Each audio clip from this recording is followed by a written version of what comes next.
दोस्तों, महाभारत का युद्ध शुरू होने को था। देश भर के योद्धा या तो कौरवों के साथ थे या फिर पांडवों के। इसी बीच महाबली भीम के पौत्र बर्बरीक भी जा रहे थे कुरुक्षेत्र की ओर।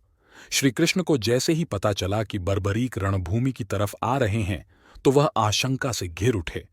उन्हें डर था कि यह योद्धा कौरवों की सेना के साथ हो जाएगा। बर्बरीक का कौरवों की तरफ से आना यानी पांडवों की हार बेवजह भी नहीं था। श्री कृष्ण का डर अपने पिता घटोत्कच से ज्यादा मायावी और बलशाली थे। बर्बरीक कर्ण की तरह दानी, शक्ति स्वरूपों के अनन्य उपासक।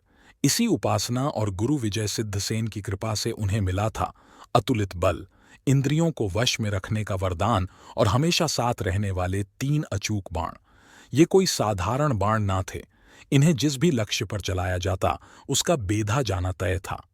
लेकिन अपने दादा भीम का साथ त्याग कर बर्बरीक क्यों गए कौरवों की ओर से? तो जवाब है उनके गुरु की सीख। गुरु ने कहा था कि युद्ध में हमेशा कमजोर का साथ देना। बस इसी को लेकर चिंता थी भगवान कृष्ण को। बर्बरीक जब पांडवों के खेमे में पहुंचे तो श्री कृष्ण ने बातों ही बातों में उनसे अपने दादा के पक्ष में युद्ध करने के बारे में पूछ लिया। इस पर बर्बरीक ने जवाब दिया कि वह अपने गुरु को वचन दे चुके हैं कि हमेशा कमजोर के साथ ही रहेंगे। इस युद्ध में भी जो हारता दिखेगा उसी के पाले में होकर वह युद्ध करने लगेंगे। साथ ही उन्होंने अपने 3 बाणों के गुण भी बताए। केवल 2 बाण विशाल से विशाल सेना का खात्मा करने के लिए काफी थे। यह सुनना था कि पांडव खेमे में खलबली मच गई। उन्हें लगा कि अगर कौरव हारने लगे तो बर्बरीक कौरवों की तरफ से युद्ध करने लगेंगे। श्री कृष्ण को भी इस बात का भान था। उन्हें पता था कि इस धर्म युद्ध में अधर्म की हार तय है, यानी कौरव पराजित होंगे। लेकिन जैसे ही बर्बरीक कौरवों को पराजित होता देखेंगे तो अपने प्रण के मुताबिक उनकी ओर से युद्ध में उतर जाएंगे। श्री कृष्ण ने बर्बरीक से पूछा कि वह अगर युद्ध ही न करें तो? इस पर बर्बरीक ने जवाब दिया कि ऐसा नहीं हो सकता। वह योद्धा हैं और युद्ध तो करेंगे ही, गुरु को दिए वचन को भी निभाएंगे। इतना कहते हुए वह बाहर चले गए। पांडव खेमे में इसके बाद मंत्रणा हुई। तय हुआ कि श्री कृष्ण ही इस संकट से उबारने का हल तलाशें। श्री कृष्ण अगले दिन ब्राह्मण वेश में बर्बरीक के पास पहुंचे। तब वह ध्यान में लीन थे। उनके बगल में 3 बाण रखे थे। ब्राह्मण को देखकर बर्बरीक ध्यान मुद्रा से बाहर आए और चरणों में प्रणाम किया।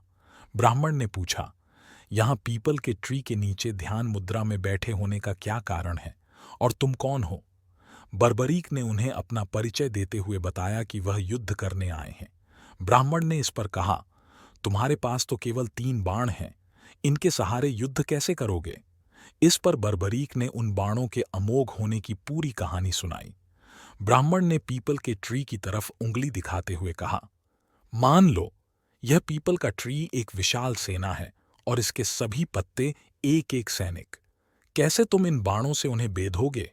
इस पर बर्बरीक जैसे ही अपने बाणों का चमत्कार दिखाने के लिए धनुष उठाने को गए, श्री कृष्ण ने पीपल का एक पत्ता अपने पैर के नीचे छुपा लिया।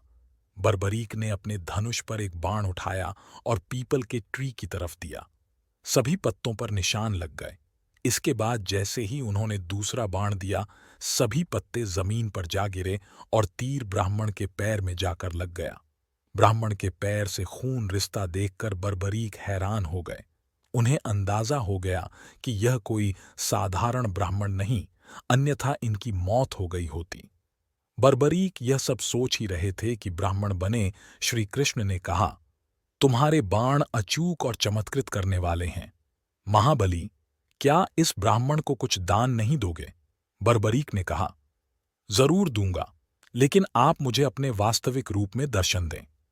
श्री कृष्ण ने जैसे ही अपना रूप दिखाया, बर्बरीक उनके पैरों पर गिर गए और बोले, भगवान, जो मांगना हो मांगें। श्री कृष्ण ने उनका सर मांग लिया। इस पर बर्बरीक ने कहा, लेकिन भगवान, मैं महाभारत का युद्ध देखना चाहता हूं। मैंने सुना है कि यह युद्ध और कभी नहीं होगा। यह अवसर मुझसे मत छीनिए। इस पर श्री कृष्ण ने कहा कि बॉडी से अलग होने के बाद भी सर जीवित रहेगा। आंखें सब देख सकेंगी और कान सब सुन सकेंगे। यह सुनते ही बर्बरीक की इच्छा पूरी हो गई और उन्होंने तलवार से अपना सर काटकर भगवान श्री कृष्ण को दे दिया। मधुसूदन ने बर्बरीक का कटा सर कुरुक्षेत्र के पास की ऊंची माउंटेन्स पर रख दिया, जहां से उसने महाभारत का पूरा युद्ध देखा। तो आज हमने बर्बरीक के इतिहास के बारे में जाना। अगर आपको वीडियो पसंद आया तो हमारे चैनल थ्योरी ब्रेकर को like, comment, share and subscribe करें।